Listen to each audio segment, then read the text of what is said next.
తప్పంటావా? నువ్వు ఏ guest house లో ఉన్నావా? రోజా రికార్డ్ డాన్స్ చేసుకునే నువ్వు ఫిల్మ్ లో యాక్ట్ చేసే నువ్వు కిరాయికి వెళ్ళిందని నువ్వు. పోలీస్ ఎక్కడ?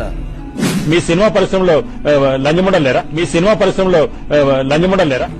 No police. ముగ్గురు ముస్లిం ముంజులు ఒకసారి ఈ ముంజులో గ్లామర్ పెరిగినాయంట. ఈ లబాకి ఈ ఆర్కే రోజా ఈ ముస్లిం ముంజులో మాట్లాడుకోవడం చూడండి. No police. రోజా నా దృష్టిలో పందితో సమానం. పంది కొవ్వునే లడ్లో వాడారు. No police. జగన్మోహన్ రెడ్డి, నీకు పుట్టిన పిల్లలు నీకు పుట్టలేదురా అంటారు. No police. No police. Time మీది, కానియండి, కొట్టండి అని చెప్పి చెప్పాను. రెడ్ బుక్ అని నేను చెప్పను కానీ సినిమా మాత్రం మనం చూపిస్తాం.